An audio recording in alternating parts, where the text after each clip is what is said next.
നമസ്കാരം. പകർച്ചവ്യാധികളുടെ നാടാണ് ആലപ്പുഴ. ജലജന്യ രോഗങ്ങളുടെ നാട്. ഇതിനുള്ള കാരണം ആലപ്പുഴ കിടങ്ങാംപറമ്പ് വാർഡ് കയ്യേറ്റം ഒഴിപ്പിക്കൽ നടപടിയുടെ ഭാഗമായി തെളിയുകയാണ്. പണമുള്ളവർ ചെയ്യുന്ന നിയമലംഘനങ്ങൾ ബാധിക്കുന്നത് സാധാരണക്കാരെയാണ്.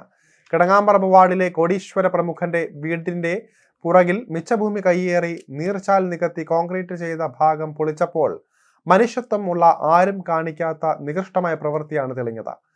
വീടിന്റെ പുറകിലെ 28.50 മീറ്റർ നീളവും 1.5 മീറ്റർ വീതിയുമുള്ള നീർച്ചാലാണ് മൊത്തമായി കോൺക്രീറ്റ് ചെയ്ത് സ്വന്തമാക്കിയത്. വലിയ കരിങ്കല്ലുകൾ, ചെറുതും വലുതുമായ മെറ്റലുകൾ, കമ്പികൾ ഇതെല്ലാം ഇട്ട് നല്ലപോലെ കോൺക്രീറ്റ് ചെയ്തു. കൂടാതെ സ്ലാബ് മതിൽ ആഴത്തിലുള്ള നീർച്ചാൽ കുഴിയിലേക്ക് ഇറക്കിയിട്ട് അതിനു ചുറ്റും സിമന്റും കമ്പിയും ഇട്ട് കോൺക്രീറ്റ് ചെയ്തു വച്ചിട്ടുണ്ട്. ഇതിനിടയിൽ കൂടി പല സൈസിലുള്ള PVC പൈപ്പുകൾ ഇട്ടിരുന്നു.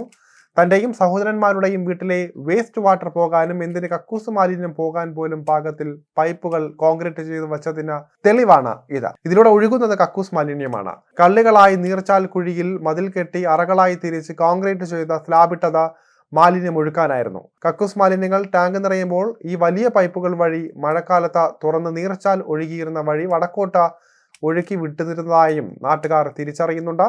ഈ ഭാഗം പൊളിച്ച പണിക്കാരും നാട്ടുകാരും ഇതെല്ലാം കണ്ട് ഞെട്ടിപ്പോവുകയായിരുന്നു. എല്ലാത്തിന്റെയും തെളിവുകൾ നാട്ടുകാരുടെ പക്കലുണ്ട്. നൂറുകണക്കിന് ആൾക്കാരുടെ വീടുകളുടെ മുന്നിലൂടെയും പിന്നിലൂടെയും പോകുന്ന ചെറു തോടുകളിലേക്കാണ് മാലിന്യങ്ങൾ ഒഴുകി ചേർന്നിരിക്കുന്നത്.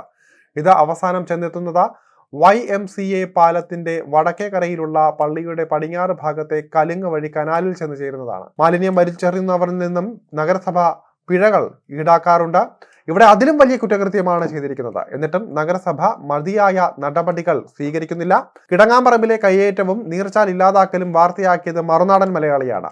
പിന്നീട് മറ്റ് മാധ്യമങ്ങളും ഇത് ചർച്ചയാക്കുകയായിരുന്നു. ആരെല്ലാമാണ് കയ്യേറ്റക്കാരെന്നതിന് തെളിവായി ആലപ്പുഴ നഗരസഭയുടെ രേഖയും പുറത്തുവിട്ടിട്ടുണ്ട്. 2024 അവസാനം മുതൽ നിരന്തരം വാർത്ത വന്നിട്ടും മുഖ്യമന്ത്രിക്ക് പരാതി കൊടുത്തിട്ട് പോലും ഈ കയ്യേറ്റം മാത്രം ആലപ്പുഴ നഗരസഭ ഒഴിപ്പിക്കാൻ തയ്യാറായില്ല. അവസാനം ഗത്യന്തരമില്ലാതെയായപ്പോഴാണ് ഈ ഒഴിപ്പിക്കൽ നടപടി തുടങ്ങിയത്. ഈ വിഷയവുമായി ബന്ധപ്പെട്ട് മുഖ്യമന്ത്രിക്ക് 2 പരാതികൾ അയച്ചു.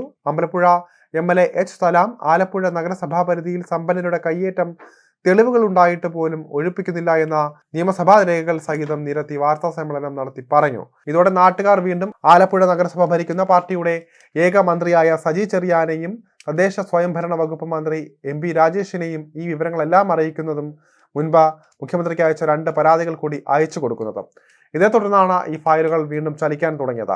മാധ്യമങ്ങളിൽ സ്ഥിരമായി വാർത്ത വന്നതിനാൽ ഇനി സന്തോഷിനെ രക്ഷിക്കാൻ പറ്റില്ല എന്ന ഏകദേശം ബോധ്യപ്പെട്ടപ്പോൾ സന്തോഷിന്റെ സംരക്ഷകർ അടുത്ത അടവെടുത്തു. 2025 മെയ് 7-ന് ശാസ്ത്ര സാഹിത്യ പരിഷത്ത് പ്രവർത്തകർ നീർച്ചാൽ പുനഃസ്ഥാപിക്കാത്തതിനെതിരെ ആലപ്പുഴ RDO ഓഫീസിന് മുൻപിൽ ധർണ നടത്തുന്നുവെന്ന ഒരു പോസ്റ്ററും ഇറക്കി. മന്ത്രിമാർക്ക് കൂടി കാര്യങ്ങൾ ബോധ്യപ്പെട്ടതോടെ കയ്യേറ്റം ഒഴിപ്പിക്കാൻ 1,34,000 രൂപ നഗരസഭ 24/5/2025 അനുവദിച്ചു. ഈ നോട്ടീസിൽ എടുത്തു പറയുന്നുണ്ട്, SM സിൽക്സ് ഉടമസ്ഥരോട് പല പ്രാവശ്യം കയ്യേറ്റം ഒഴിഞ്ഞു പോകാൻ പറഞ്ഞിട്ടും കേട്ടില്ല എന്ന്.